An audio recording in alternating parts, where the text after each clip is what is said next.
Hello everyone, I hope आप सभी बहुत अच्छे होंगे। जैसे कि सभी नीट के स्टूडेंट्स को पता है कि नीट 2026 जो है वो कैंसिल हो गया है और जो री नीट है उसकी अभी तक डेट नहीं आई है। तो आई थॉट कि मैं आपके लिए एक ऐसा कोर्स ले आऊँ जिसमें हम फटाफट से अपना जो पूरा बायोलॉजी है उसको कंप्लीट कर सकें। एंड आज मैं आपको बायोलॉजिकल क्लासिफिकेशन चैप्टर करवाने वाली हूँ।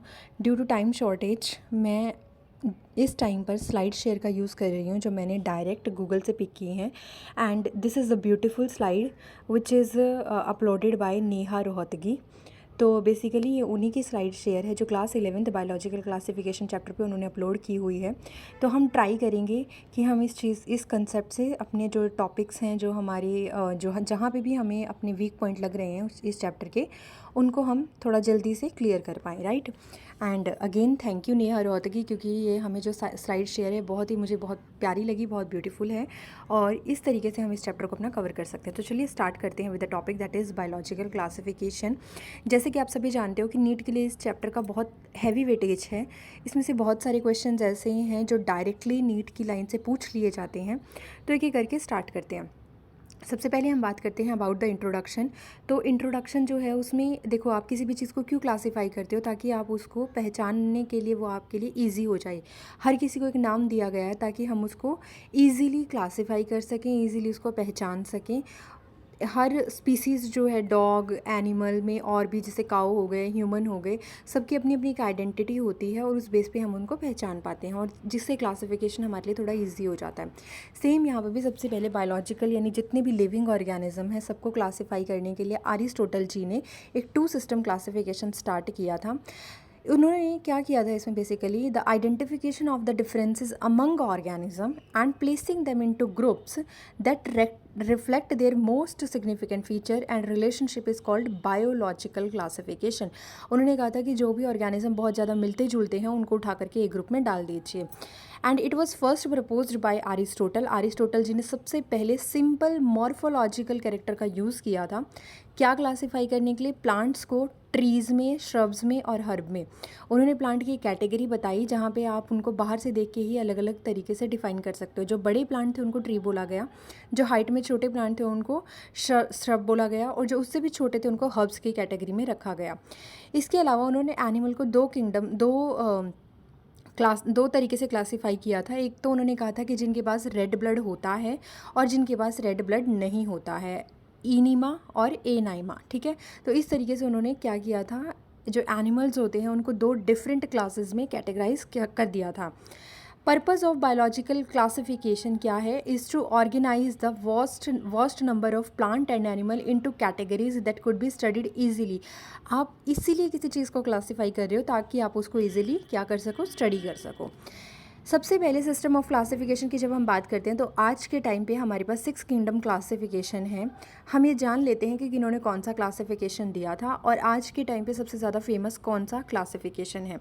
तो 2 किंगडम क्लासिफिकेशन जो था that was given bye Carolus Linnaeus, जिनका बहुत ज़्यादा नाम चलता है बायोलॉजिकल क्लासिफिकेशन में। 3 kingdom classification was given by Ernst Haeckel. 4 kingdom classification was given by Copeland. 5 kingdom classification was given by R H Whittaker, जो कि हमारा आज के टाइम का सबसे ज़्यादा फेमस क्लासिफिकेशन सिस्टम माना जाता है। 6 kingdom classification was given by Carl Woese, right.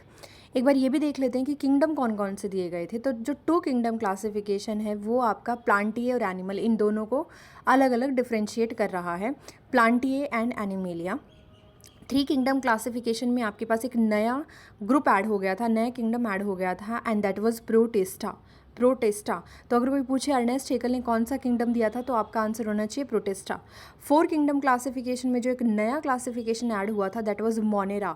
तो कॉपीलैंड ने कौन सा नया क्लासिफिकेशन सिस्टम दिया था, कौन सा किंगडम नया दिया था? मोनेरा दिया था। 5 किंगडम क्लासिफिकेशन की अगर हम बात करें which is given by R H Whittaker, तो उन्होंने फंगस के बारे में हमें बताया था। तो फंजाई जो है वो 5 किंगडम क्लासिफिकेशन में ऐड किया जा सकता है। 6 किंगडम क्लासिफिकेशन यानी कार्ल वूज ने जो ऐड किया था that was Archie bacteria and Monera. Actually उन्होंने बैक्टीरिया को 2 अलग अलग तरीके से कैटेगराइज कर दिया। उन्होंने मोनेरा को एक तो आर्की बैक्टीरिया में काउंट कर लिया था और एक उन्होंने उसको यू बैक्टीरिया बोल दिया था। एक्चुअली इन्होंने एक 3 डोमेन सिस्टम स्टार्ट किया था जिसमें 6 किंगडम जो है वो रखे गए थे। तो चलिए आगे बढ़ते हैं। अब सबसे पहले बात करते हैं हमारे टू किंगडम सिस्टम की, which was given bye Carolus Linnaeus. देखिए अरिस्टोटल जी ने ना हमें ये तो बता दिया था कि प्लांट्स होते हैं और एनिमल्स होते हैं। प्लांट्स वो होते हैं जो चल फिर नहीं सकते, एनिमल वो होते हैं जो चल फिर सकते हैं। प्लांट्स जो होते हैं वो आपके हर्ब शर्ब और ट्रीज़ में काउंट कर लिए थे, और जो एनिमल्स होते हैं उनमें रेड ब्लड सेल है या नहीं है उनके बारे में उसको काउंट कर लिया गया था। टू किंगडम क्लासिफिकेशन सिस्टम जो है वो एक्चुअली जो हमारे सामने आया था वो किसकी वजह से आया था? कैरोलस लीनियस की वजह से आया था। सिंपली मॉर्फोलॉजिकल कैरेक्टर देख करके तो हमारे जो अरिस्टोटल जी थे उन्होंने ही इसके बारे में बता दिया था, बट जो डीपली बताया गया था that was given by Linnaeus. तो लीनियस जी ने क्या किया था? Linnaeus introduce two kingdom classification. He classified all the organism into two kingdom which is Plantae and Animalia on the basis of cell wall. ध्यान रखना, नीट वाले ज़रूर पूछते हैं कि किस बिहाफ पे उन्होंने किंगडम को क्लासीफाई किया था, तो on the basis of cell wall. But what was the limitation of the two kingdom classification? किसी भी चीज़ की कोई कमी होती है तभी जा कर के हम किसी नेक्स्ट स्टेप की तरफ मूव करते हैं, एंड यहाँ पे बहुत सारी कमियाँ थी जिनको दूर करने के लिए हमने आगे की तरफ मूव किया था, यानी थ्री किंगडम क्लासिफिकेशन पे मूव किया था। तो चलिए एक बार लिमिटेशंस, ड्रॉबैक्स देख लेते हैं। फर्स्ट ड्रॉबैक क्या थी कि इन्होंने यू कैरियोट और प्रो कैरियोट के बारे में कोई डिफरेंशिएशन हमें नहीं दिया था। आई होप आप यू कैरियोट और प्रो कैरियोट के बारे में जानते हैं। अगर नहीं जानते तो हम cell the unit of life chapter में इसके बारे में डिटेल में पढ़ लेंगे। बस इतना समझिए कि यू कैरियोट थोड़े एडवांस हैं, प्रो कैरियोट थोड़े बैक्टीरिया टाइप यानी जो कम एडवांस होते हैं उनके बारे में बात की गई है। नेक्स्ट इसमें इन्होंने यूनिसेल्युलर और मल्टी सेल्युलर ऑर्गेनिज्म को भी कोई स्पेशल या कोई अलग अलग प्लेस नहीं दिया था, दोनों को एक साथ रख दिया था। यूनिसेल्युलर यानी जो सिंगल सेल के हैं, मल्टी सेल्युलर जो मल्टीपल सेल्स के बने हुए होते हैं। उसके बाद नेक्स्ट चीज़, इन्होंने फोटोसिंथेटिक और नॉन फोटोसिंथेटिक के बारे में भी कोई भी डिफरेंस हमें नहीं बताया था। फोटोसिंथेटिक वो होते हैं जो सनलाइट का यूज़ करके अपना खाना खुद बना लेते हैं, और नॉन फोटोसिंथेटिक वो होते हैं जो सनलाइट का यूज़ करके अपना खाना खुद से नहीं बना पाते, यानी कि हेट्रोट्रॉफिक ऑर्गेनिज्म को इसमें रखा जाता है। फॉर एग्जाम्पल एनिमल्स यानी humans are heterotrophic in nature. Fungi were included under Plantae but they are non photosynthetic and heterotrophic. देखिए इन्होंने क्या किया, फंगस को ना इन्होंने बेसिकली प्लांट्स के अंदर रख दिया था, बट आज के टाइम में हम जानते हैं कि प्लांट्स अपना खाना खुद बना लेते हैं बट फंगस अपना खाना खुद नहीं बना पाती। तो इनकी सबसे बड़ी ड्रॉबैक ये थी कि इन्होंने फोटोसिंथेटिक और नॉन फोटोसिंथेटिक को साथ में रख दिया था। Paramecium and amoeba were placed in animal kingdom because cell wall is absent in them. ऐसा माना जाता था कि जिनमें सेल वॉल नहीं है वो एनिमल्स होते हैं, और जिनके पास सेल वॉल होती है वो प्लांट्स होते हैं। यही तो इनका बेसिस था। कैरोलस लीनियस का बेस ही यही था क्लासिफिकेशन का। सेल वॉल जिसके पास होगी वो प्लांट होंगे, जिसके पास सेल वॉल नहीं होगी वो प्लांट नहीं होंगे। तो पैरामीशियम एंड अमीबा जो थे इनको एनिमल किंगडम में रख दिया गया था because cell wall is absent in them. But आज के टाइम में हमें पता है कि ये यूनिसेल्युलर प्रोटिस्टन के अंडर रखे जाते हैं। नेक्स्ट हमारे पास अब सीधा सीधा हमने स्विच किया है according to NCERT 5 kingdom classification पे। 3 सिस्टम, 3 किंगडम, 4 किंगडम ये हमें नहीं दिया गया है सिलेबस में, तो हम सीधा 5 किंगडम क्लासिफिकेशन पे आते हैं जो कि हमारे आर.एच. विटेकर जी ने हमें दिया था। इन्होंने क्या किया था, द अर्लियर क्लासिफिकेशन यानी इससे पहले जितने भी क्लासिफिकेशन हुए, चाहे वो 2 किंगडम हो, चाहे वो 3 किंगडम हो, चाहे वो 4 किंगडम हो, the earlier classification did not differentiate between the heterotrophic group यानी कि फंगस एंड ऑटोट्रॉफिक प्लांट के बारे में वो डिफरेंशिएट नहीं कर पा रहे थे, जैसे कि अभी हमने देखा कैरोलस लीनियस नहीं बता पा रहे थे, उन्होंने साथ में रख दिया था दोनों को। Though they show a characteristic difference in their cell wall composition. जबकि हमें आज के टाइम में पता है कि फंगस की सेल वॉल अलग होती है और प्लांट्स की सेल वॉल अलग होती है। फंगस की सेल वॉल जो है वो काइटिन की बनी हुई होती है which is a homopolysaccharide in their wall, while the green plant had a cellulosic cell wall. जो ग्रीन प्लांट्स होते हैं उनकी सेल वॉल जो होती है वो सेल्यूलोज की बनी हुई होती है। When such characteristic were considered, fungi were placed in a separate kingdom. और यही खास बात थी आर.एच. विटेकर जी की कि इन्होंने फंगस के बारे में एक अलग किंगडम बना दिया था। फंगस किंगडम जो था वो किन्होंने दिया था, आपके आर.एच. विटेकर जी ने दिया था। ठीक है। All prokaryotic organism were grouped together under kingdom Monera and the unicellular eukaryotic organism were placed in kingdom Protista. तो यह आज के टाइम में हमें पता है कि प्रोटेस्टा जो है वो आपके यूनिसेल्युलर ऑर्गेनिज्म होते हैं, और वो सारे के सारे प्रोटेस्टा के अंदर रखे जाते हैं, जिनमें से कुछ के पास सेल वॉल होती है, कुछ के पास सेल वॉल नहीं होती है। एंड जो हमारा किंगडम मोनेरा है उसके अंदर सारे के सारे प्रोकैरियोटिक ऑर्गेनिज्म को रखा जाता है। Kingdom protista has brought together Chlamydomonas, chlorella, जो कि पहले कहाँ रखे गए थे, एल्गी में रखे गए थे प्लांट्स के साथ, and both having cell wall. लेकिन आज के टाइम में इनको प्रोटिस्टा में रखा जाता है। किसके साथ रखा जाता है, पैरामीशियम और अमीबा के साथ में रखा जाता है, जिनको पहले एनिमल किंगडम में रखा गया था क्योंकि इनके पास सेल वॉल नहीं थी। ओके तो पैरामीशियम एंड अमीबा जो है वो भी आज के टाइम में प्रोटिस्टा में रखे जाते हैं, और क्लेमाइडोमोनास और क्लोरेला को भी इवन उनके पास सेल वॉल होती है बट फिर भी उनको प्रोटिस्टा के अंदर रखा जाता है। तो ये थे merits of 5 kingdom classification, right. अब हम नेक्स्ट बात करते हैं कैरेक्टरिस्टिक ऑफ 5 किंगडम। तो ये जो है एनसीईआरटी में एक टेबल दी गई है जिसमें 5 किंगडम जो क्लासिफिकेशन है उसके लिए मेन कैरेक्टर दिए गए हैं और 5 पूरे के पूरे किंगडम रखे गए हैं, और ये देखा गया है कि किस में क्या चीज़ अवेलेबल है, किस में क्या चीज़ पाई जा रही है और क्या चीज़ नहीं पाई जा रही है। तो 5 किंगडम हॉरिजॉन्टली हमें दिए गए हैं, Monera, protista, fungi, Plantae and animalia, and vertically हमें कैरेक्टर के बारे में बताया गया है। तो पहले हम बात करते हैं अबाउट द सेल टाइप। ये नीट में बहुत बार पूछा जाता है, टेबल में भी जो दिया गया है, जो नीचे आपके डिस्क्रिप्शन में दिया गया है, वो सब भी आपका डिटेल ध्यान रहनी चाहिए आपको, कि जो हमारे आर.एच. विटेकर जी थे उन्होंने 5 किंगडम बेसिस कौन कौन से लिए थे। पहला था सेल टाइप, मोनेरा जो है वो प्रोकैरियोटिक होती है, बाकी 4 जो हैं आपके वो सारे के सारे यूकैरियोटिक होते हैं। सेल वॉल की बात करें तो नॉन सेलुलोजिक सेल वॉल होती है मोनेरा के अंदर, which is made up of polysaccharide and amino acid, and टेस्टा में यही सेल वॉल जो है कुछ एक में प्रेजेंट होती है, सब प्रोटीन में ये प्रेजेंट नहीं होती। फंगस में प्रेजेंट होती है बट वो काइटिन की बनी हुई होती है। प्लांटी में प्रेजेंट होती है बट वो सेलुलोज की बनी हुई होती है। एनिमल में ये एब्सेंट होती है जो आपकी सेल वॉल होती है। न्यूक्लियर मेम्ब्रेन की बात करें तो मोनेरा यानी प्रोकैरियोट जो है उसमें कोई भी ऑर्गेनेल के चारों तरफ न्यूक्लियर मेम्ब्रेन नहीं होती, यानी एब्सेंट होती है। बाकी सब में न्यूक्लियर मेम्ब्रेन ऑर्गेनेल्स के अराउंड प्रेजेंट होती है, यानी न्यूक्लियस के चारों तरफ न्यूक्लियर मेम्ब्रेन होती है। बॉडी ऑर्गेनाइजेशन की बात करें तो बहुत ही सिंपल होते हैं आपके प्रोकैरियोट, एंड ये सेलुलर बॉडी ऑर्गेनाइजेशन में आते हैं। प्रोटिस्टन भी यूनिसेलुलर होते हैं तो इनका भी सेलुलर बॉडी ऑर्गेनाइजेशन होता है। इवन जो फंजाई है वो मल्टी सेलुलर होती है बट उसमें बहुत ही सेल आपस में जुड़ करके बहुत ही लूज से टिश्यू बनाते हैं। प्लांट्स की अगर हम बात करें तो वो आपके टिश्यू और ऑर्गन सिस्टम रखते हैं, ऑर्गन सिस्टम टिश्यू के अंदर नहीं होता है। एनिमेलिया की अगर हम बात करें तो टिश्यू, ऑर्गन और ऑर्गन सिस्टम सब कुछ यहाँ पे एडवांस लेवल में मिल जाता है। मोड ऑफ न्यूट्रिशन क्या रहता है, जो मोनेरा होते हैं वो ऑटोट्रॉफिक भी हो सकते हैं, वो हेटेरोट्रॉफिक भी हो सकते हैं। ऑटोट्रॉफिक अगर होंगे तो वो या तो केमिकल का यूज़ करके अपना खाना बनाते हैं यानी कि कीमोसिंथेटिक होते हैं, एंड या फिर वो लाइट का, सनलाइट का यूज़ करके अपना खाना बनाते हैं यानी कि फोटोसिंथेटिक होती हैं। एंड अगर वो हेटेरोट्रॉफिक हैं तो वो सेप्रोफिटिक हो सकते हैं। सेप्रोफिटिक मतलब कि जो डेड ऑर्गेनिज्म से अपना खाना लेते हैं, और पैरासिटिक भी हो सकते हैं, मतलब जो किसी ऑर्गेनिज्म के ऊपर रहते हैं और उससे क्या करते हैं, उससे अपना खाना बनवाते हैं, ठीक है। अगर हम प्रोटिस्टा की बात करें तो ये ऑटोट्रॉफिक, फोटोसिंथेटिक होते हैं या फिर ये हेटेरोट्रॉफिक होते हैं।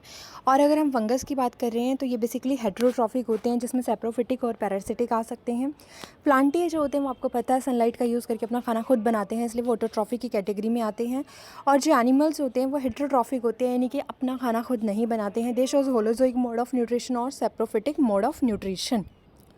5 किंगडम कैरेक्टरिस्टिक के बाद हमारे पास एक आता है 3 डोमेन सिस्टम, जिसमें इन्होंने कहा था, it was given by Carlos, and उन्होंने कहा था the 3 domain system has also been proposed that divides the kingdom Monera into 2 domain, leaving the remaining eukaryotic organism in the 3rd domain and thereby a 6 domain classification, 6 kingdom classification actually। इन्होंने Monera जो kingdom था ना उनको 2 अलग अलग domain मान लिया था। एक था इनके लिए आर्किया बैक्टीरिया और एक था इनका यू बैक्टीरिया। बाकी जितने भी यूकैरियोटिक ऑर्गेनिज्म थे उनको इन्होंने सेम ही रखा था, मतलब इन्होंने कहा था कि यूकैरियोटिक ऑर्गेनिज्म को आप एक ही डोमेन में रख दो और जो प्रोकैरियोटिक ऑर्गेनिज्म है उसको आप अलग अलग कर दीजिए। उसके बाद आता है किंगडम मोनेरा, एक एक करके स्टार्ट करते हैं। किंगडम मोनेरा जो होते हैं सारे के सारे प्रोकैरियोटिक ऑर्गेनिज्म होते हैं जिनको एक साथ मोनेरा में रखा जाता है। बैक्टीरिया जो होते हैं they are the sole member of the kingdom Monera, अकेले मेंबर हैं किंगडम मोनेरा के, and they are the most abundant microorganism, जिनको आप अपनी नेक्ड आई से नहीं देख सकते हो। They are the most abundant microorganism. Bacteria occur almost everywhere, आपको हर जगह ये मिल जाएंगे। Hundreds of bacteria are present in a handful of soil. अगर आप थोड़ी सी भी सॉइल ले रहे हो ना तो उसमें भी आपको थाउजेंड्स के अमाउंट में, 100 के अमाउंट में बैक्टीरिया मिल जाएंगे। They also live in extreme habitat such as hot spring हो गया, डेजर्ट्स हो गया, snow, deep oceans, where very few other life forms can survive. Many of them live in और on other organism as parasite. आप मुझे comment section में ये बताना कि जो हॉट स्प्रिंग ऑर्गेनिज्म है, हॉट स्प्रिंग जो प्रोकैरियोट है, उसके लिए 12th क्लास में एक एग्जाम्पल दिया गया है, एक एंजाइम वहाँ से निकाला जाता है उस बैक्टीरिया से। मुझे कमेंट सेक्शन में ये बताना कि वो कौन सा बैक्टीरिया है जहाँ से वो पर्टिकुलर एंजाइम निकाला जाता है जो कि हॉट एनवायरनमेंट में भी सर्वाइव कर जाता है। Bacteria are grouped under 4 categories based on their shape की बात करें तो इनकी 4 कैटेगरी होती हैं। स्फेरिकल हो सकते हैं जिनको आपको काई के नाम से जानते हो, ये आपके रोड शेप हो सकते हैं जिनको बेसिलस बोला जाता है। विब्रियम जो है वो आपका विब्रियो कॉलेरा इसका एग्जाम्पल है जो हैज़ा कॉज करता है, कॉलेरा। और उसके अलावा स्पाइरल होते हैं ये, जैसे कि आपको डायग्राम में दिखाई भी दे रहे हैं। उसके बाद हम नेक्स्ट बात कर लेते हैं which is the general characteristic of the Monera. तो फर्स्ट ऑफ ऑल इनकी जो सेल वॉल होती है it is made up of peptidoglycan. Archie bacteria को छोड़ दीजिए, वो बिल्कुल ही अलग है। आर्की बैक्टीरिया की सेल वॉल की अगर आप बात करोगे ना तो वो उसकी सेल वॉल में ब्रांचिंग पैटर्न आपको दिखाई दे जाएगा। उसकी सेल वॉल जो है वो सिर्फ पेप्टिडोग्लाइकन की नहीं बनी हुई है, उसमें डिफरेंट टाइप के सैचुरेटेड अनसैचुरेटेड लिपिड होते हैं, तो आप उसकी बात मत करिए। आर्की बैक्टीरिया का वही मेन खास कैरेक्टर है जिसकी वजह से वो एक्सट्रीम हैबिटेट में सर्वाइव कर जाता है।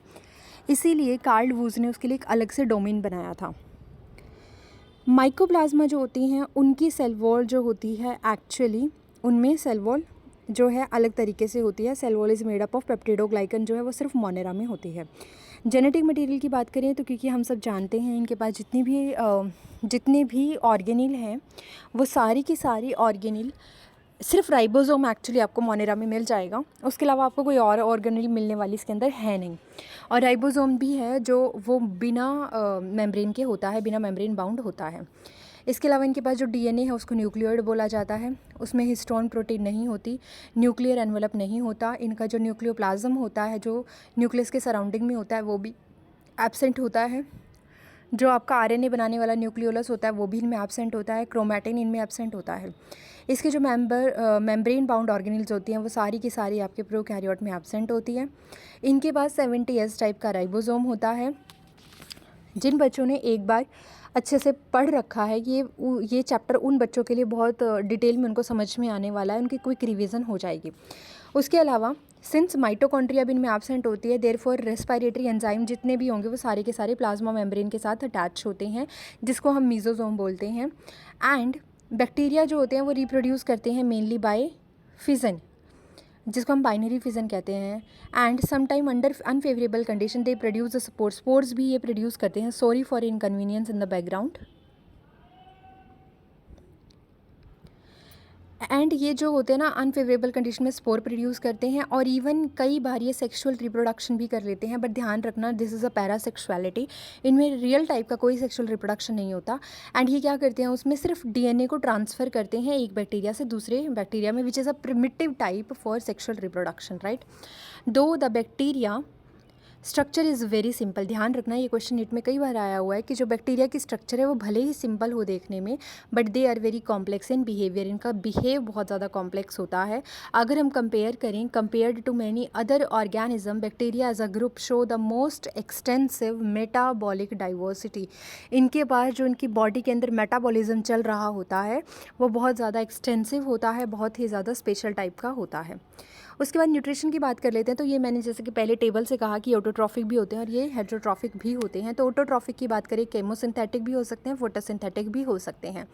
दीज बैक्टीरिया यूज़ लाइट और chemical energy to produce their own food. इसीलिए क्या हो गए, अगर ये केमिकल एनर्जी को यूज़ कर रहे हैं तो ये होते हैं कीमोसिंथेटिक ऑटोट्रॉफ।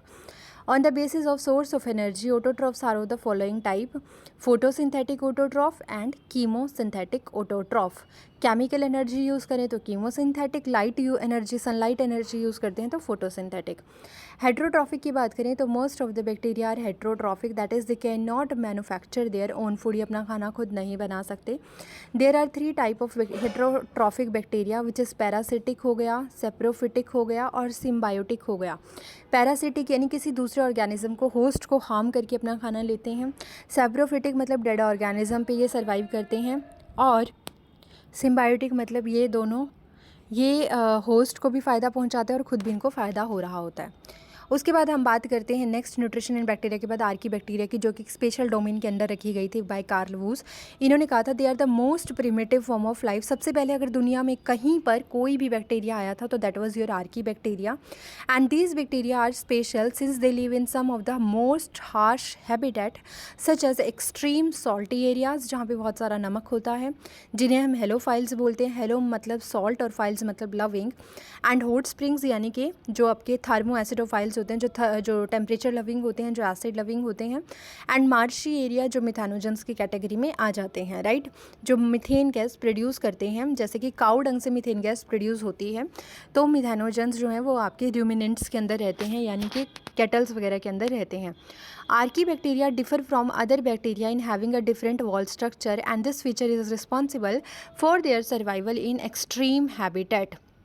यही वो मेन रीज़न है क्योंकि इनकी जो सेल वॉल है एक्चुअली वो डिफरेंट टाइप की बनी हुई है, जिसकी वजह से अलग तरीके के हार्श एनवायरनमेंट में सर्वाइव कर जाते हैं।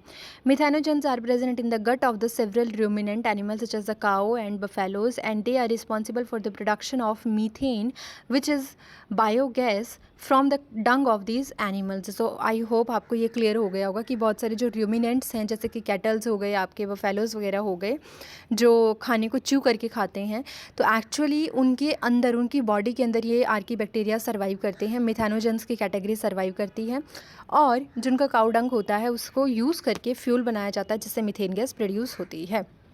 ओके अब यू बैक्टीरिया की भी बात कर लेते हैं, जो एक अनदर डोमेन है अकॉर्डिंग टू कार्ल वूस। उन्होंने कहा था there are thousands of different eubacteria और ट्रू बैक्टीरिया, जिनको आज के टाइम में बोला जाता है। They are characterized by the presence of a rigid cell wall and अगर वो मोटाइल होते हैं तो इसका मतलब है कि उनमें फ्लैजिला है।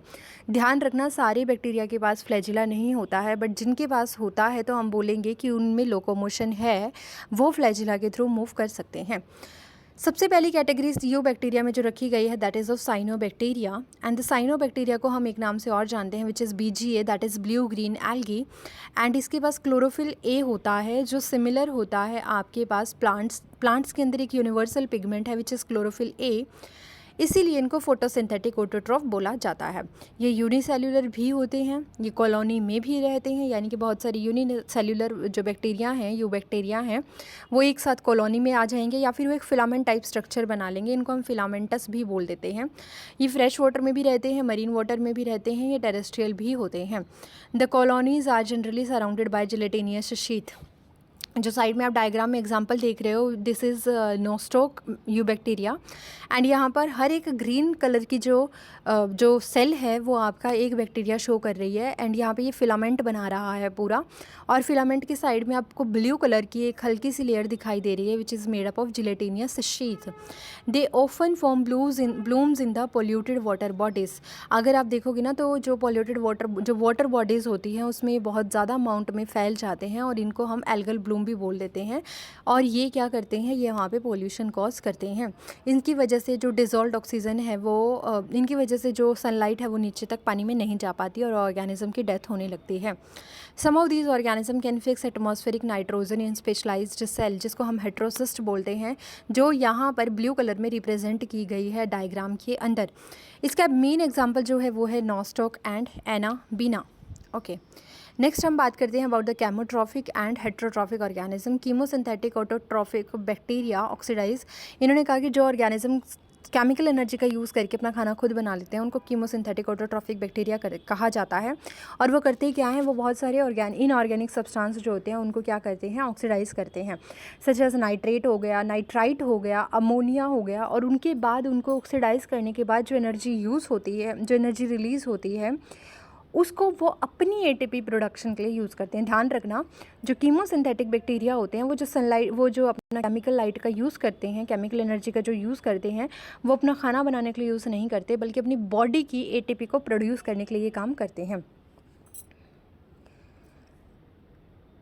एंड नेक्स्ट हम बात करते हैं that they play a great role in recycling nutrients like nitrogen, phosphorus, iron and sulphur. Heterotrophic bacteria की अगर हम बात करें तो heterotrophic bacteria are most abundant in nature, the majority are important decomposers. Heterotrophic bacteria जो होते हैं they are most abundant in nature, ये अपने इनका नेचर जो होता है वो बहुत ही ज़्यादा अबंडेंट होता है, मतलब कि हर जगह पाए जाते हैं। The majority are important decomposer, इसमें से बहुत सारे डिकम्पोजर्स होते हैं। Many of them have a significant impact on human affairs. They are helpful in making curd from milk, production of antibiotic, fixing nitrogen in legume root. ध्यान रखना, इसमें से बहुत सारे जो हेटेरोट्रॉफिक बैक्टीरिया होते हैं उनका ह्यूमन पे बहुत ज़्यादा पॉजिटिव इम्पैक्ट होता है, जैसे कि वो दूध से दही बना देते हैं, लैक्टोबैसिलस बैक्टीरिया हो गए, बहुत सारी एंटीबायोटिक्स प्रोड्यूस करते हैं जैसे स्ट्रेप्टोमाइसिन्स वगैरह हो गई। लेग्यूम जो रूट्स होती हैं उसमें रूट नोड्यूल बनवा देते हैं जो आपकी नाइट्रोजन फिक्सिंग में हेल्प करते हैं। And for example Rhizobium, some are the pathogen, even कुछ जो होते हैं वो ख़राब भी होते हैं, पैथोजन की तरह काम भी करते हैं। Causing damage to human being को डैमेज करते हैं, क्रॉप को ख़राब करते हैं। फार्म एनिमल्स एंड पेट्स के ऊपर ये क्या करते हैं, पैरासिटिक पैथोजेनिक नेचर शो करते हैं।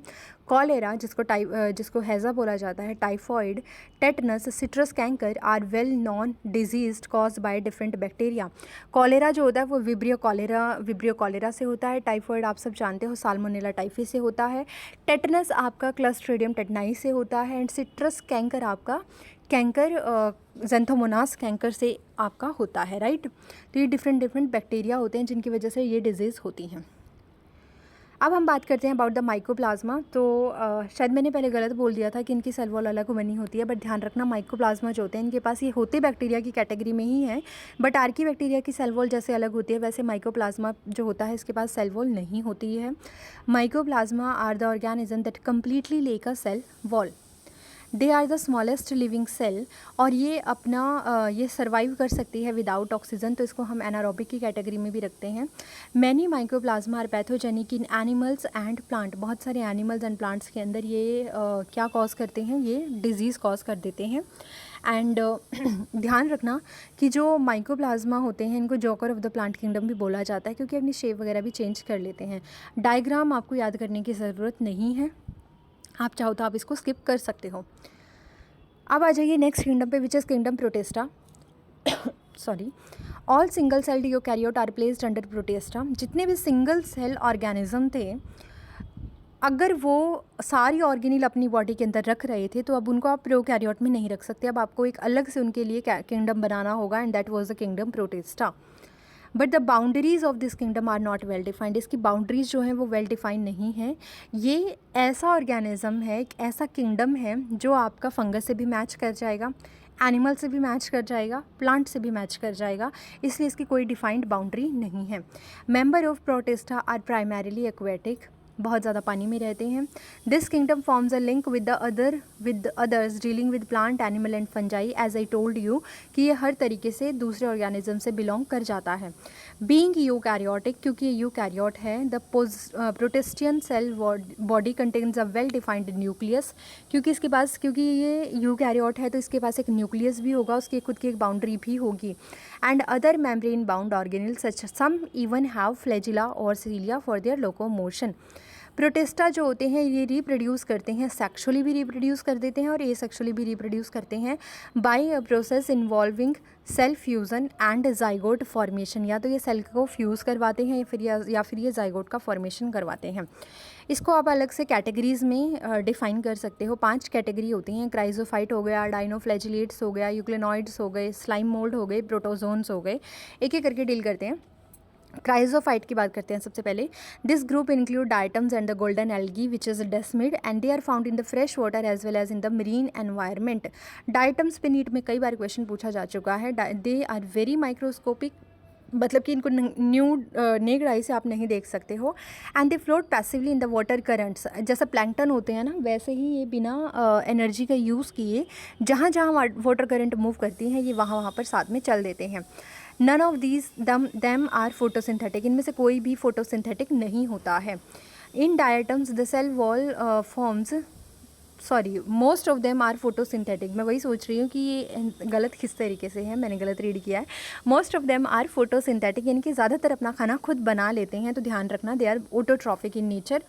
And in diatoms the cell wall form two thin overlap. अगर इनकी स्ट्रक्चर की हम बात करें ना, तो ऐसे जैसे साबुन का बॉक्स होता है ना, जिसमें साबुनदानी होती है, आप एक के ऊपर एक बॉक्स रख देते हो और बीच में साबुन फिट हो जाती है, इसी तरीके से इनकी बॉडी होती है। इनकी बॉडी के अपर पार्ट को एपिथीका बोला जाता है और लोअर पार्ट को हाइपोथीका बोला जाता है।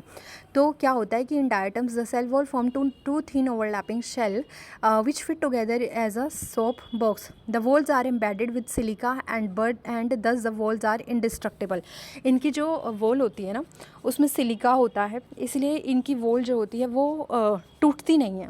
मतलब काफ़ी लंबे टाइम तक अगर ये मर जाते हैं ना, तो इनके मरने के बाद जब ये डिपॉजिट होते हैं, जब इनके मरने के बाद ये डिपॉजिट होते हैं नीचे जाकर के बॉटम में, ओशियन के बॉटम पे, तो उस टाइम पर इनकी जो बॉडी होती है वो सिलिका की बनी होने की वजह से एक दूसरे के ऊपर एक्यूमुलेट होती चली जाती है, वो कभी भी डिस्ट्रक्ट नहीं होती है और एक पूरी चट्टान बना लेते हैं, जिसको हम डायटमेशियस अर्थ बोलते हैं।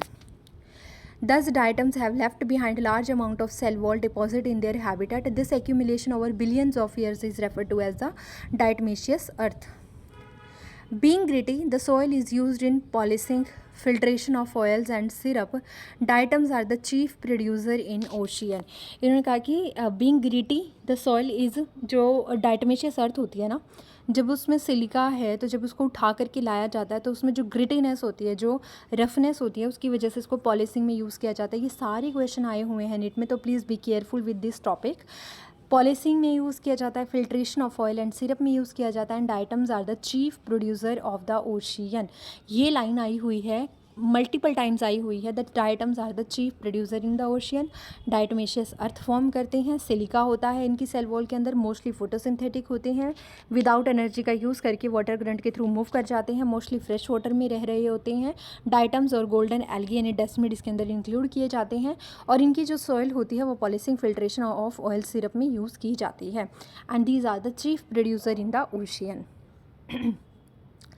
नेक्स्ट है डाइनोफ्लैजिलेट। डाइनो का मतलब होता है दो और फ्लैजिलेट का मतलब होता है फ्लैजिला। जिसके पास दो फ्लैजिला होते हैं उसको डाइनोफ्लैजिलेट की कैटेगरी में रखा जाता है। These organisms are mostly marine and photosynthetic. ज़्यादातर ये मैरीन वाटर में रहेंगे, आपको फ्रेश वाटर में नहीं मिलेंगे, खाना अपना खुद बना लेते हैं। ये अलग अलग कलर में हमें दिखाई देते हैं, येलो हो गया, ग्रीन हो गया, ब्राउन, ब्लू और रेड हो गया, depending on the main pigment in their cell, right. The cell wall has a stiff cellulosic plate. ध्यान रखना, पिछले वाला यानी डाइटम्स के पास जो सेल वॉल थी वो सिलिका की बनी हुई थी, यहाँ पे जो सेल वॉल है वो सेल्यूलोज की बनी हुई है, and on the outer surface जो होती है वो सेल्यूलोज की बनी हुई होती है। Most of them have two flagella, one lies longitudinally and other transversally in a furrow between the cell plate. जैसे कि आपको डायग्राम में दिखाई भी दे रहा है, आपको एक ब्लैक कलर हॉरिजॉन्टली दिखाई दे रही है एक लाइन, और एक ब्लैक कलर की लाइन आपको वर्टिकली दिखाई दे रही है। तो जो वर्टिकल है वहाँ पे भी एक फ्लैजिला होता है, जो हॉरिजॉन्टल ग्रूव होती है उसके अंदर भी एक फ्लैजिला होता है, इसीलिए हम इसको डाइनोफ्लैजिलेट की कैटेगरी में रखते हैं। वेरी ऑफन जो रेड डाइनोफ्लैजिलेट होते हैं उनका एग्जांपल है गोन्यूलेक्स, जो कि रेड डाइनोफ्लैजिलेट की कैटेगरी में रखा गया है। Undergo such rapid multiplication that they make the sea appear red. इतना ज़्यादा वो मल्टीप्लाई करता है कि उसकी वजह से आपको रात के टाइम पे जो सी है वो आपको रेड दिखाई देने लगता है, और इसीलिए हम उसको रेड टाइड के नाम से जानते हैं, ठीक है। ध्यान रखना, रेड सी जो होता है वो साइनोबैक्टीरिया की वजह से होता है, और उस साइनोबैक्टीरिया का नाम है ट्राइकोडेस्मियम एरिथ्रियम। लेकिन अगर आप रेड टाइड की बात कर रहे हो तो रेड टाइड जो है वो डाइनोफ्लैजिलेट की वजह से हो रहा है, जिसका नाम है Gonyaulax. Toxins released by such large numbers may even kill other marine animals such as fishes. इसमें बहुत सारे डाइनोफ्लैजिलेट ऐसे होते हैं जो बहुत सारे टॉक्सिन्स रिलीज़ करते हैं। For example sexy toxin release किया जाता है, जिसकी वजह से बहुत सारी फिशेज जो होती हैं उनकी डेथ हो जाती है। नेक्स्ट बात करते हैं अबाउट यूग्लिनॉइड्स। तो यूग्लिनॉइड्स जो हैं majority of them are fresh water organisms found in the stagnant water. ज़्यादातर स्टेगनेंट ठहरे हुए पानी में आपको फ्रेश वाटर ऑर्गेनिज्म ये मिल जाते हैं। इंस्टेड ऑफ सेल वॉल, इनके पास सेल वॉल एक्चुअली नहीं होती, बट इनके पास एक प्रोटीन रिच लेयर होती है जिसको पेलिकल बोला जाता है, which makes their body flexible. वो इसकी बॉडी को फ्लेक्सिबल बनाते हैं। दे हैव टू फ्लैजिला, एक शॉर्ट होता है इसके पास फ्लैजिला, एक लॉन्ग फ्लैजिला होता है। जब एक शॉर्ट हो और एक लॉन्ग फ्लैजिला हो, इस टाइप की फ्लैजिला कैटेगराइजेशन को हम हेट्रोकॉन्ट फ्लैजिला के अंदर रखते हैं। Though they are photosynthetic in the presence of sunlight. ये ऐसे ऑर्गेनिज्म है कि जब इनको सनलाइट मिल रही होती है तो ये अपना खाना खुद बनाने लगते हैं, मतलब फोटोसिंथेटिक हो जाते हैं। और जब इनको सनलाइट नहीं मिल रही होती तो ये अपना खाना खुद बनाना बंद कर देते हैं। When deprived of sunlight they behave like heterotroph, ये हेट्रोट्रॉफ की तरह बिहेव करने लगते हैं by predating on other small organism, ये दूसरे ऑर्गेनिज्म को खाना शुरू कर देते हैं। Interestingly the pigments of euglenoids are identical to those present in the higher plant, मतलब कि इनके पास क्लोरोफिल ए होता है। फॉर एग्जाम्पल यूग्लिना, अगर आप डायग्राम में भी देखोगे तो यूग्लिना के पास एक पेलिकल रिच लेयर होती है। ये चलने के लिए इनके पास मायोनियम टाइप की मसल्स होती हैं। उसके अलावा इनके पास हर तरीके की ऑर्गेनिल आपको दिखाई दे जाएगी। क्लोरोप्लास्ट दिख जाएगा जिसमें क्लोरोफिल ए प्रेजेंट होता है, जिसकी वजह से सनलाइट में अपना खाना खुद बना लेते हैं। हेट्रोकोन्ट फ्लैजिला आपको दिखाई दे रहे हैं। एक आई स्पोर्ट होता है यहाँ पे जो लाइट को रिसीव करता है और अपना खाना खुद बनाता है। फोटो रिसेप्टर्स प्रेजेंट होते हैं। एक कॉन्ट्रैक्टाइल वैक्यूल प्रेजेंट होता है। न्यूक्लियस वेल डिफाइंड होता है जिसके चारों तरफ एक ऑर्गेनिल होती है। तो this is euglenoids, right. Slime mould की बात कर लेते हैं। स्लाइम मोल्ड जो होते हैं वो सेप्रोफिटिक प्रोटिस्टेंट्स होते हैं, यानी कि डेड डिकेइंग ऑर्गेनिज्म पे अपना खाना खाते हैं डेड डिकेइंग ऑर्गेनिज्म से उस पर मूव करके। The body moves along decaying twigs, जो पत्तियां गिर गई हैं, लीफ गिर गई है, डिकेइंग ट्विग्स एंड लीफ, यानी जो टहनियाँ गिर जाती हैं प्लांट से, जो पत्तियां गिर जाती हैं वो मर जाती हैं, उनके ऊपर ये सर्वाइव करते हैं। उनके ऑर्गेनिक मटेरियल को ये खाना शुरू करते हैं। Under suitable conditions they form and aggregation called Plasmodium. जब अच्छी कंडीशंस होती हैं, मतलब जब क्या कहते हैं फेवरेबल कंडीशंस होती है, तो ये आपस में जुड़ जाते हैं और एक बहुत बड़ी स्ट्रक्चर बनाते हैं जो आपको डायग्राम में दिखाई दे रही है। इसको हम प्लाज्मोडियम बोलते हैं। पी यहाँ पे छोटा रहेगा, ध्यान रखना। विच में grow and spread over several feet, जो काफ़ी दूर दूर तक फैल जाता है। इसको आप इटैलिक वर्ड में नहीं लिखोगे प्लाज्मोडियम को। एक और प्लाज्मोडियम है, उसको आप इटैलिक वर्ड में लिखते हो।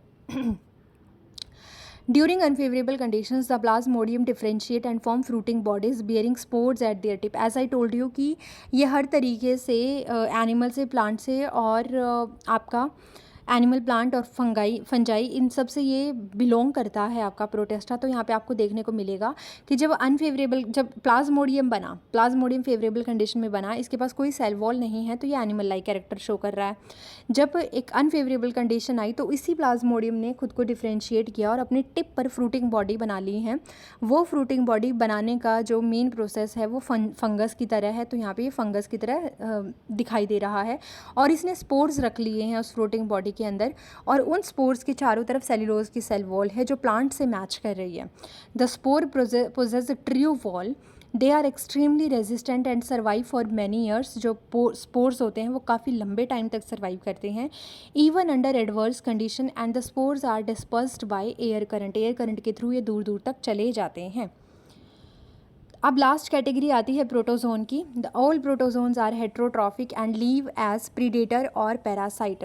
They are believed to be primitive relative of animal. ये सारे हेट्रोट्रॉफ होते हैं और एनिमल के साथ इनका रिलेशन होता है। 4 कैटेगरी होती हैं प्रोटोजोन की, एमीबॉइड, फ्लैजिलेटेड, सिलिएटेड और स्पोरोजोन। एमीबॉइड जो होते हैं these organism live in fresh water, sea water और moist soil. They capture their prey by pseudopodia, जैसे कि अमीबा का डायग्राम आपने देखा होगा, उसके पास स्यूडोपोडिया यानी फॉल्स फीट होते हैं जिसके थ्रू वो अपना खाना खाता है। और अगर इनकी कोई मैराइन फॉर्म है तो उसके पास सिलिका होता है, सिलिका सेल होता है उसके सरफेस पे। For example Entamoeba are parasite. हमारी बॉडी के अंदर जब एंट अमीबा रहते हैं वो पैरासाइट की तरह बिहेव करते हैं, एमीबॉइड कैटेगरी के होते हैं। उसके बाद हम बात करते हैं फ्लैजिलेटेड प्रोटोजोन की। The member of this group are either free living और पैरासाइट, या तो ये फ्री लिविंग होते हैं या पैरासिटिक होते हैं। दे हैव अ फ्लैजिला, इनके पास फ्लैजिला होता है। The parasitic form cause disease such as sleeping sickness. For example Trypanosoma जो है एक डिजीज़ होती है, जो ट्राइपैनोजोमा जो है एक फ्लैजिलेटेड प्रोटोजोन है जो स्लीपिंग सिकनेस कॉज करता है। उसके बाद हम बात करते हैं अबाउट सिलिएटेड प्रोटोजोन की। These are aquatic actively moving organism because of the presence of thousands of cilia. इसकी बॉडी पे बहुत सारे सीलिया होते हैं जो सिंक्रोनाइज मूवमेंट करते हैं, एक ही डायरेक्शन में मूवमेंट करते हैं। And they have a cavity, इनके पास एक कैविटी होती है जिसको गलिट बोला जाता है, that opens to the outside to the cell surface. वो उसकी सरफेस से बाहर की तरफ ओपन होती है और पानी में जितना भी खाना पीना होता है उसको ये क्या कर लेते हैं, इनगल्फ कर लेते हैं। फॉर एग्जाम्पल पैरामीशियम जो होता है वो आपने देखा होगा, जिसमें एक मैक्रोन्यूक्लियस और एक माइक्रोन्यूक्लियस होता है। स्पोरोजोन की बात करें तो this include diverse organism that have an infectious spore like stage in their life cycle. The most notorious is Plasmodium, which is malarial parasite which causes malaria, a disease which has a staggering effect on human population. जो Plasmodium है यहाँ पे वो italic words में लिखा गया है, और वो पी बड़ा लिखा गया है क्योंकि प्लाज्मोडियम इज़ अ जीनस जिसकी बहुत सारी स्पीसीज़ होती हैं। प्लाज्मोडियम वाइवेक्स हो गया, प्लाज्मोडियम ओवेल हो गया, प्लाज्मोडियम मलेरियाई हो गया, प्लाज्मोडियम फाल्सीपेरम हो गया। तो बहुत सारी स्पीसीज़ होती हैं इसकी, इसीलिए इसको जीनस लिखा गया है और जीनस का पी बड़ा लिखा गया है। स्पोरोजोन्स की कैटेगरी में है, बहुत ही ड्रामेटिक और बहुत ही पैथोजेनिक नेचर का होता है। मलेरिया कॉज करता है जो कि एक भयंकर डिजीज़ होती है। अब नेक्स्ट मूव करते हैं थर्ड किंगडम पे, that is fungi. Kingdom animalia और किंगडम प्लांट के लिए एक अलग से सेपरेट चैप्टर दिए गए हैं, तो उनके बारे में बाद में बात करेंगे। यहाँ पे सिर्फ 3 किंगडम की बात करेंगे। Kingdom fungus, the fungi constitute a unique kingdom of heterotrophic organism. ये अपना खाना खुद नहीं बनाते। दे show a great diversity in morphology and habitat. ये नीट में क्वेश्चन आया था कि इनकी किस चीज़ को लेकर के इनमें ग्रेट डाइवर्सिटी होती है, तो ध्यान रखना मॉर्फोलॉजी में, यानी बाहर से देखने में ये बहुत अलग होते हैं और इनका हैबिटेट भी अलग होता है। फंजाई हर कॉस्मोपॉलिटन, ये हर जगह आपको मिल जाएगी, and occur in water, air, soil and plants, animals, इन सब में ये आपको मिल जाएगी। They prefer to grow in warm and humid places. Warm and humid places में ये प्रेफर करती है ग्रो करने के लिए। इसलिए कभी आपने देखा होगा गर्मियों के टाइम पे जब आप रेफ्रिजरेटर बंद कर देते हो तो आपका खाना ख़राब हो जाता है। They lack chloroplast, so fungi are heterotroph. इनके पास क्लोरोप्लास्ट नहीं होता, क्लोरोफिल नहीं होता, इसलिए अपना खाना खुद नहीं बना पाते हैं, कोई पिगमेंट ही नहीं है, तो इसलिए इनको हेट्रोट्रॉफ की कैटेगरी में रखा गया है। They obtain their food from the dead organic matter और living organism with the exceptions of yeast. Yeast के बारे में एक एक्सेप्शन है। ज़्यादातर फंगस मल्टी सेल्यूलर होती हैं और लूज टिश्यू ऑर्गेनाइजेशन बनाती हैं, जैसे कि आर.एच. विटेकर ने अपने टेबल में बोला था। बट यीस्ट को छोड़ दीजिए, यीस्ट एक यूनिसेल्यूलर फंगस होती है और ये फिलामेंट टाइप की होती है। अगर हम नॉर्मली फंगस की बात करें तो उनकी बॉडी स्ट्रक्चर में जो सेल होती है वो हाइफा होती है। हाइफा जो होते हैं वो long cylinder thread like structure होते हैं, और जब बहुत सारे हाइफा आपस में मिल जाते हैं तो एक ग्रुप बनाते हैं जिसको माइसेलियम बोला जाता है। बहुत सारे हाइफे जो होते हैं वो कुछ फंगस में हाइफे जो होते हैं उनके बीच में कोई डिवाइडेशन नहीं होता, वो एक कंटिन्यूस ट्यूब होती है जो filled with multi nucleated cytoplasm. उसमें बहुत सारे न्यूक्लियस और साइटोप्लाज्म रहेंगे क्योंकि बीच में कोई सेप्टा नहीं है, कोई डिवाइडेशन नहीं है। ऐसे हाइफा को हम ए सेप्टेट हाइफा बोलते हैं और सिनोसिटिक हाइफा बोला जाता है। सिनोसिटिक मतलब मल्टी न्यूक्लिएटेड हाइफे। एंड कुछ एक फंगस ऐसी होती हैं जिनकी जो मेन सेल होती है जिसको हम हाइफा बोल रहे हैं, उस हाइफा के अंदर एक्चुअली सेप्टा प्रेजेंट होते हैं, जिसकी वजह से न्यूक्लियस अलग अलग हो जाता है, तो वो मल्टी न्यूक्लिएटेड नहीं रहती है। Others have septa cross walls in their hypha. The cell wall of fungi are composed of chitin and polysaccharide.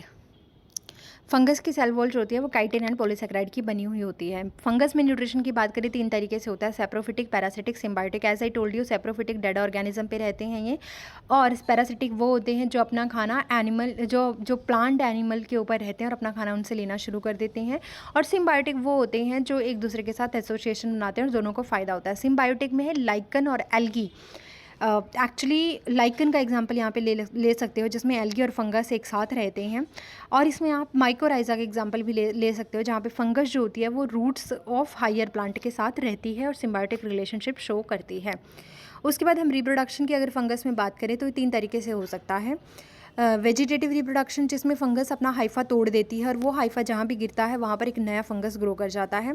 For example by fragmentation हो गया, बडिंग हो गया, फिजन हो गया। ए सेक्शुअल रिप्रोडक्शन की बात करें तो स्पेशल टाइप के स्पोर्स ये बनाते हैं, जैसे कोनिडिया हो गया, स्पोरेंजियोस्पोर्स हो गया, जूस्पोर हो गए। ये हैप्लॉइड होते हैं और ये हैप्लॉइड अपना रिप्रोडक्शन खुद कर लेते हैं और नई फंगस को बना देते हैं। सेक्सुअल रिप्रोडक्शन में अलग अलग तरीके होते हैं, जैसे बहुत स्पेशल टाइप के स्पोर बनते हैं, जैसे ऊ स्पोर हो गया, एस्कोस्पोर हो गया, बेसिडियोस्पोर हो गया। ये फ्रूटिंग बॉडीज़ पे बन रहे होते हैं। These sexual spores are produced in special distinct structure called fruiting bodies, right. Fruiting body पे ही एस्कोस्पोर बनता है, उस फ्रूटिंग बॉडी को हम एस्कस बोल देते हैं। बेसिडियोस्पोर जो है वो बेसिडियम के ऊपर बनता है, तो वो भी एक फ्रूटिंग बॉडी है। तो इस तरीके से हम इसमें रिप्रोडक्शन देखते हैं। सेक्सुअल साइकिल जो है फंगस की वो कुछ इस तरीके से होती है। कुछ फंजाई में, इसमें आप 3 चीज़ों को इंक्लूड करोगे, देखो ध्यान से सुनना। इसमें क्या होता है कि पहले 2 हैप्लॉइड फंगस पास आती हैं, यानी कि एक फंगस आई, उसका एक हाइफा है और दूसरी फंगस का दूसरा हाइफा है। उसको हम पॉजिटिव और नेगेटिव स्ट्रेन से डिफाइन कर लेते हैं। पॉजिटिव स्ट्रेन का हाइफा और नेगेटिव स्ट्रेन का हाइफा दोनों पास आते हैं, दोनों का प्लाज्मा फ्यूज़ होता है। तो इसमें लिखा है कि in some fungi the fusion of two haploid cells immediately result in diploid cell. एक हैप्लॉइड सेल और एक पॉजिटिव हैप्लॉइड सेल, एक नेगेटिव हैप्लॉइड सेल जब पास पास आती है तो बहुत सारी फंगस के अंदर वो तुरंत की तुरंत डिप्लॉइड में कन्वर्ट हो जाती है। n+n डिप्लॉइड हो गया 2n, राइट। लेकिन कुछ फंगस ऐसी होती हैं जैसे एस्कोमाइसिटीज़ और जैसे बेसिडियोमाइसिटीज़, मोर प्रोमिनेंट इन बेसिडियोमाइसिटीज़।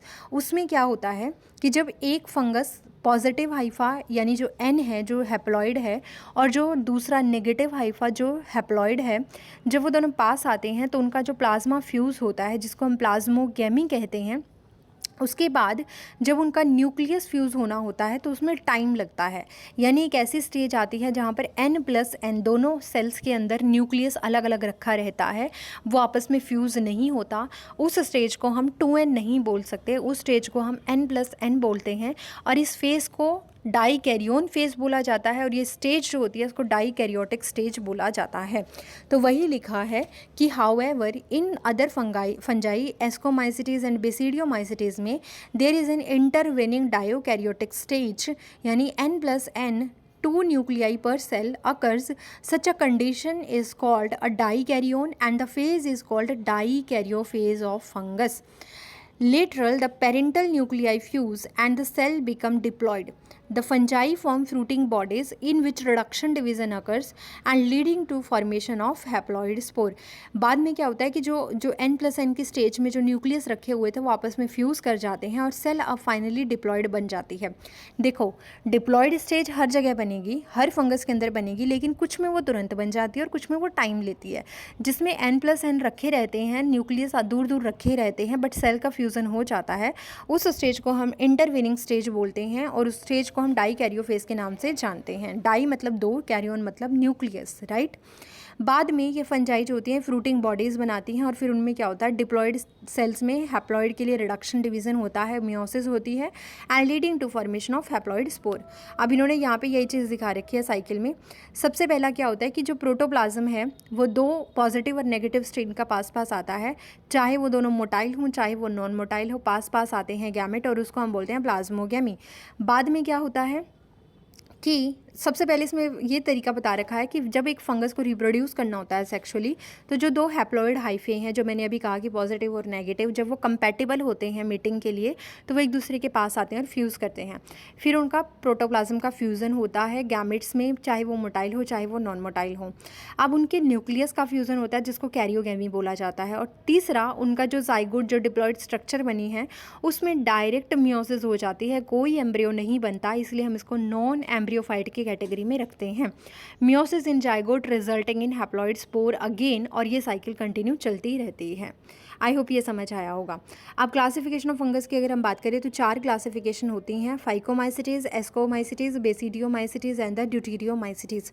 इसी तरीके से पढ़ेंगे। फाइकोमाइसिटीज़ बिल्कुल बेसिक है, एस्कोमाइसिटीज़ थोड़ी एडवांस है, बेसिडियोमाइसिटीज़ सबसे ज़्यादा एडवांस है, ड्यूटेरियोमाइसिटीज़ अभी वेल नॉन डिफाइंड नहीं है। ठीक है, क्वेश्चन आता है कि किस बिहाफ पे फंगस को क्लासीफाई किया गया, तो on the basis of morphology of mycelium, जो हाइफे का ग्रुप है, एक्चुअली हाइफे का ग्रुप है, उसकी मॉर्फोलॉजी के बेस पे इसको देखा गया।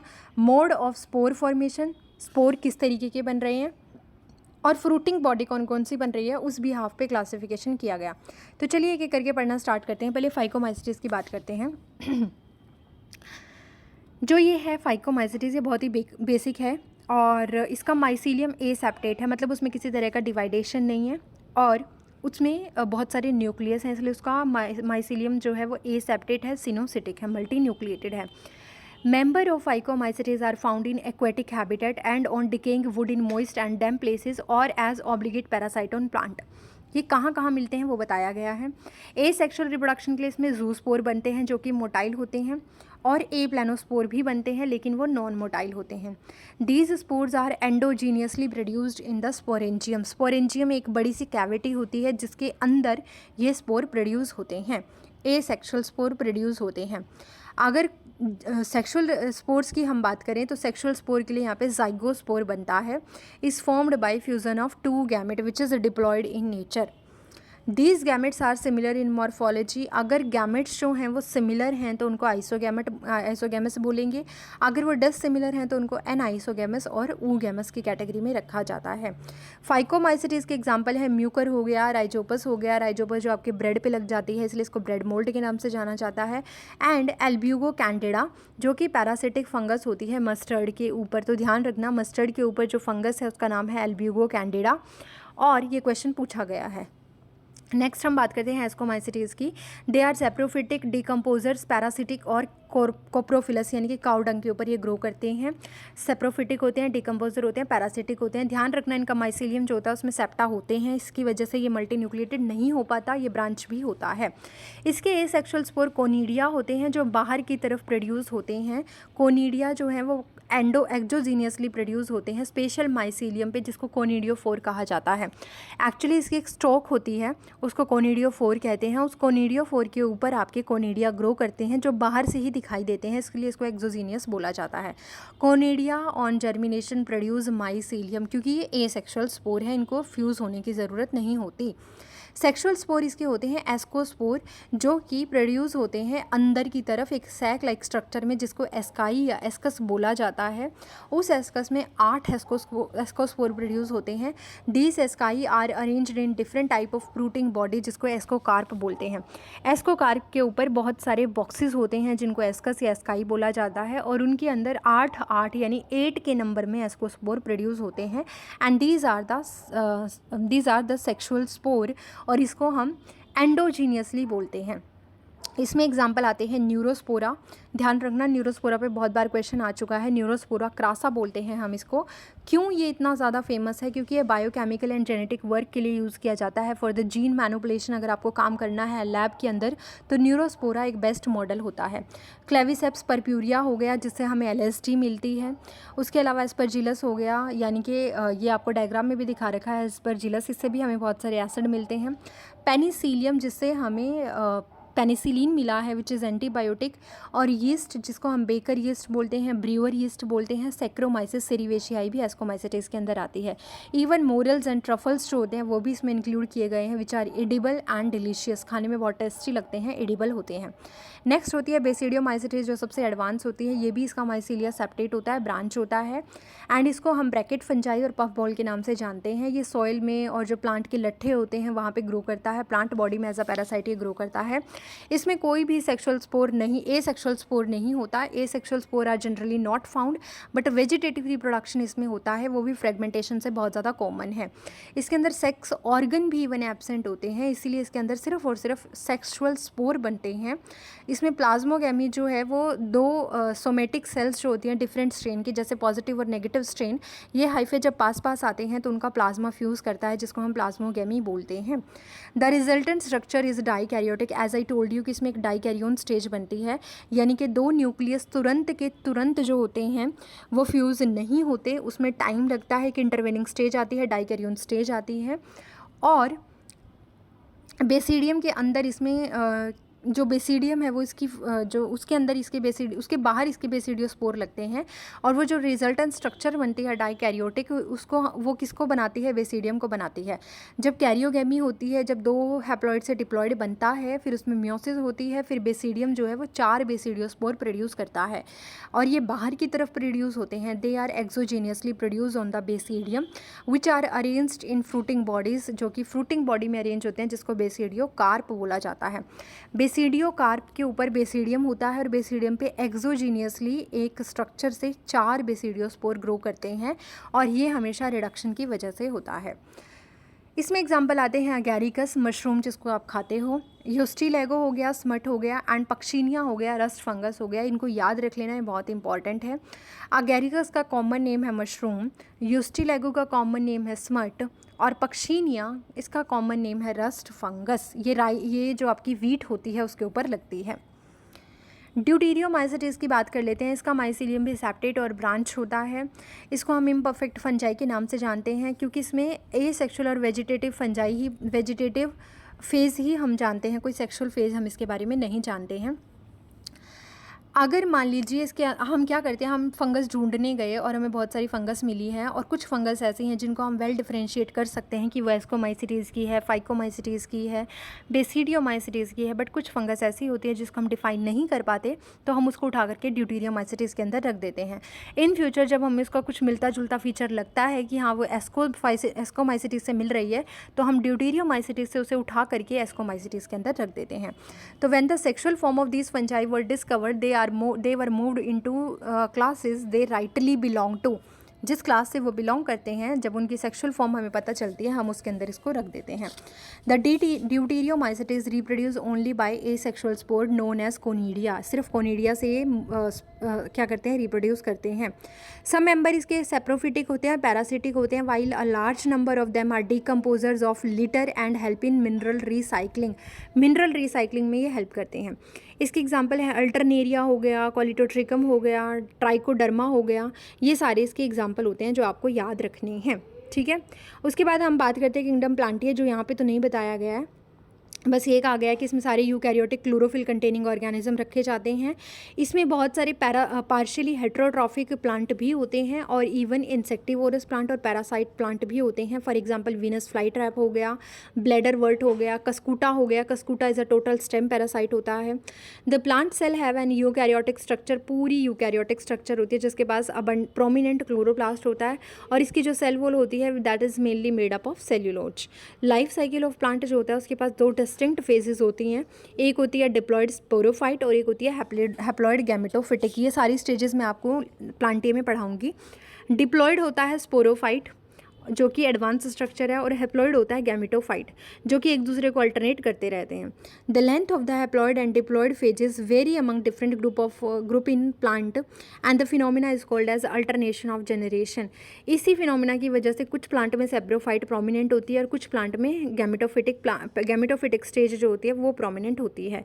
वीनस फ्लाई ट्रैप हो गया, ब्लैडर वर्ट हो गया, कस्कूटा हो गया, ये सारे के सारे इंसेक्टिवोरस, पैरासिटिक और हेट्रोट्रॉफिक प्लांट होते हैं। ज़्यादातर प्लांट हमारे ऑटोट्रॉफिक होते हैं, बट ये हेट्रोट्रॉफिक होते हैं। किंगडम एनिमिलिया की अगर बात करें तो हम हेट्रोट्रॉफिक कैटेगरी में आते हैं। हम अपना खाना खुद नहीं बनाते, यूकैरियोटिक होते हैं, हमारे पास सब कुछ वेल डिफाइंड ऑर्गेनिल होती हैं। We are multicellular and हमारे पास सेल वॉल नहीं होती है, we lack cell wall, right. And उसके अलावा हम डायरेक्टली और इनडायरेक्टली प्लांट्स पे डिपेंड होते हैं अपने खाने के लिए। They digest food their food in an internal cavity and store food. हम अपने खाने को कैसे स्टोर करते हैं, ग्लाइकोजन या फैट की फॉर्म में स्टोर कर लेते हैं। हमारा मोड ऑफ न्यूट्रिशन होलोजोइक होता है, मतलब कि हम अपने खाने को इंजेस्ट करते हैं। एंड उसके अलावा हमारी बॉडी के अंदर एक डेफिनेट ग्रोथ पैटर्न दिखाई देता है। And grow into adult that have a definite shape and size. एक ग्रो, हम अडल्ट जो होते हैं ग्रो करते हैं, डेफिनेट शेप और साइज तक ग्रो करते हैं, उसके बाद हमारी ग्रोथ रुक जाती है। प्लांट्स के पास तो इनडेफिनेट ग्रोथ होती है, बट एनिमल्स के पास एक डेफिनेट शेप और डेफिनेट ग्रोथ होती है। हमारी जो हायर फॉर्म्स होती है, फॉर एग्जांपल काऊ भी एक एनिमल है, डॉग भी एक एनिमल है, हमारा फिशेस भी एनिमल्स होती हैं। बट अगर आप ह्यूमन की बात करोगे ना, तो हम एडवांस कैटेगरी में हैं, और एक हम इलाबोरेट सेंसरी और न्यूरोमोटर मैकेनिज्म शो करते हैं, मतलब we are very advance. Most of them are capable of locomotion, हम ज़्यादातर लोकोमोशन कर सकते हैं। The sexual reproduction is by copulation of male and female followed by embryological development. हमारे यहाँ पर जब सेक्शुअल रिप्रोडक्शन होती है मेल और फीमेल की, उसके बाद जो जाइगोट बनता है उससे एम्ब्रियो का फॉर्मेशन होता है, मतलब वी आर एम्ब्रियोफाइट, राइट। तो इतना सा भी किंगडम एनिमिलिया के बारे में पढ़ेंगे। नेक्स्ट है वायरस। वायरस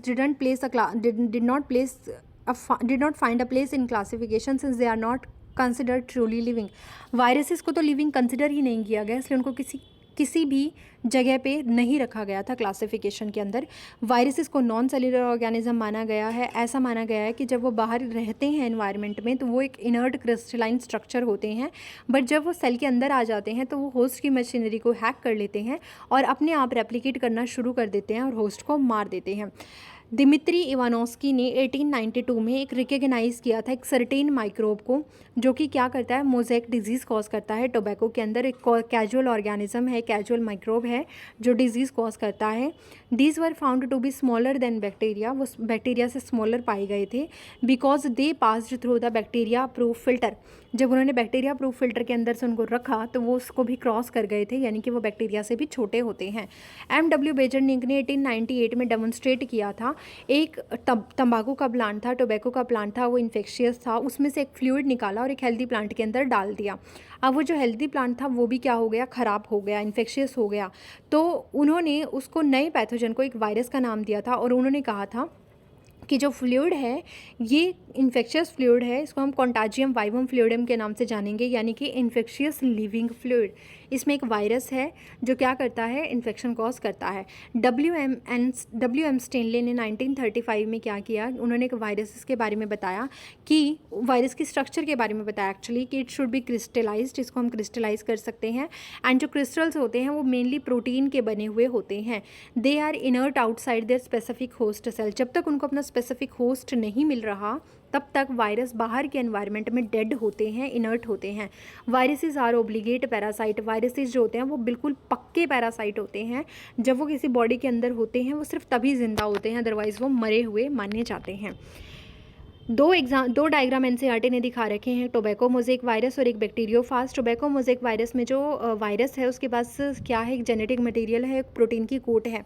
प्रोटीन की कोट को ग्रीन कलर से दिखाया गया है जिसको हम कैप्सिड बोलते हैं, और जेनेटिक मटेरियल को आरएनए की फॉर्म में दिखाया गया है। बैक्टीरियोफाज जो होते हैं वो वायरस के ऊपर फीड करते हैं। वो ऐसे वायरस होते हैं जो बैक्टीरिया के ऊपर फीड करते हैं, और इसकी स्ट्रक्चर होती है जिसमें एक कोलर हेड है, एक कैप्सिड हेड है जो कैप्सोमियर प्रोटीन का बना हुआ है, जिसको हम कैप्सिड हेड बोलते हैं। इसके अंदर येलो कलर का एक जेनेटिक मटेरियल रखा गया है। कैप्सिड हेड जो है वह हेक्सागोनल शेप का होता है।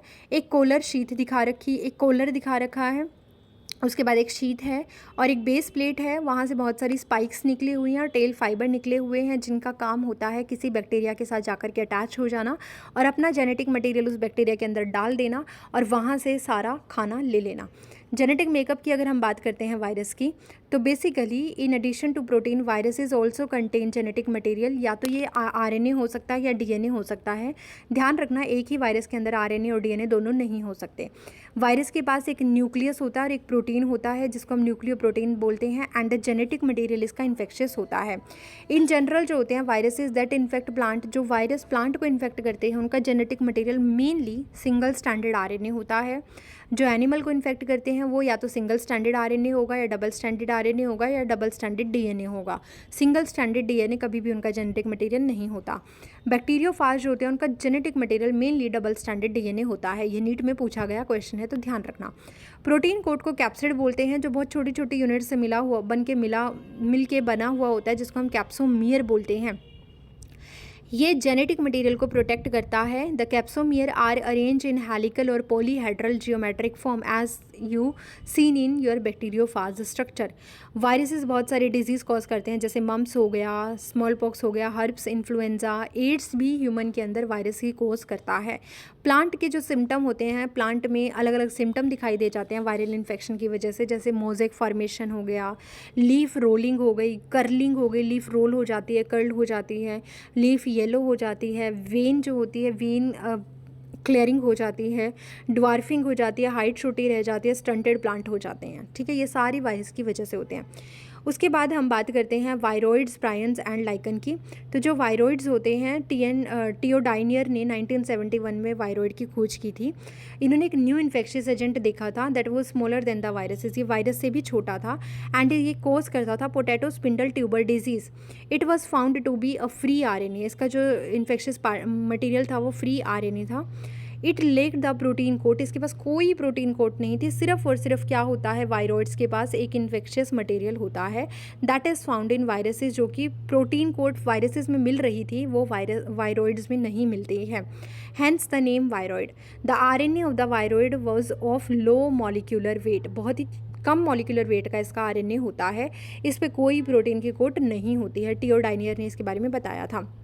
प्रायोन्स की बात करें तो in modern medicine certain infectious neurological disease, यानी जो ब्रेन से रिलेटेड होती हैं, were found to be transmitted by an agent consisting of abnormally folded protein. Abnormally folded protein होती है, यानी कि इसमें सिर्फ और सिर्फ प्रोटीन होगी एंड वो भी एबनॉर्मली फोल्डेड होगी। इसमें कोई जेनेटिक मटेरियल नहीं होता है। जो एबनॉर्मली फोल्डेड प्रोटीन एनवायरनमेंट में घूम रही है वो प्रायोन का काम करती है। The agent was similar in size to viruses. इनका साइज जो होता है वो सिमिलर होता है वायरसेस के। ध्यान रखना वायरस में प्रोटीन कोट भी थी और वायरस में इन्फेक्शियस मटेरियल भी था, आरएनए या डीएनए, बट वो दोनों मिलाकर के जो साइज़ बन रहा था प्रायोन सिंगल वो साइज़ रख रहा होता है, जबकि प्रायोन सिर्फ और सिर्फ एबनॉर्मली फोल्डेड प्रोटीन होती है। The most notable disease caused by prions are bovine spongiform encephalopathy, जिसको हम BSE बोलते हैं, and it is also called as mad cow disease. इन कैटल में जो गाय वगैरह होती है उनको न्यूरोलॉजिकल ये डिजीज़ कॉज कर देती है, जिनकी वजह से उनका ब्रेन जो होता है वो उनके कंट्रोल में नहीं रहता और वो पागल हो जाती हैं। एंड इसका एनालोगस वेरिएंट जो होता है, एनालोगस का मतलब होता है जो मॉर्फोलॉजिकली डिफरेंट हो, केमिकली डिफरेंट हो, लेकिन उसका फंक्शन सेम होता है। तो एनालॉजिकल वेरिएंट जो होता है इसका वो है क्रुट्ज़फेल्ड जैकोब डिजीज़ कॉज करता है ह्यूमन के अंदर से, जिसको हम CJD डिजीज़ बोलते हैं। लाइकन्स के बारे में जैसे मैंने बताया, it is a symbiotic association होता है, that is mutually useful association है between algae and fungus. Algae जो है यहाँ पे उसको फाइकोबायोंट बोलते हैं और फंगस को यहाँ पे माइकोबायोंट बोला जाता है। एल्गी ऑटोट्रॉफिक होती है, माइकोबायोंट हेट्रोट्रॉफिक होते हैं। एल्गी अपना खाना खुद बना लेती है और फंगस को दे देती है, और फंगस जो होती है वो शेल्टर भी उसको वहाँ एल्गी से मिलता है, शेल्टर उसको एल्गी से मिलता है, बट वो क्या करती है एल्गी को मिनरल्स वगैरह ला करके देती है, न्यूट्रिएंट को एब्जॉर्ब कर लेती है, वाटर को एब्जॉर्ब कर लेती है और एल्गी को दे देती है। दोनों खुशी खुशी जीवन साथ में बिता रहे हैं। लाइकन्स जो होते हैं वे वेरी गुड पोल्यूशन इंडिकेटर होते हैं। जहाँ पे पोल्यूशन होता है वहाँ लाइकन ग्रो नहीं करती। They do not grow in polluted areas. तो जहाँ पर सल्फर डाइऑक्साइड का मेनली पोल्यूशन होता है वहाँ पर लाइकन ग्रो नहीं करती। 12th क्लास में इवोल्यूशन चैप्टर में इसके बारे में डिटेल में बताया गया है। सो आई होप आपको ये चैप्टर समझ में आया होगा। करीबन 1 आवर का ये चैप्टर हमारा रहा है। तो मिलते हैं नेक्स्ट वीडियो में। Till then stay healthy, stay happy. Thank you.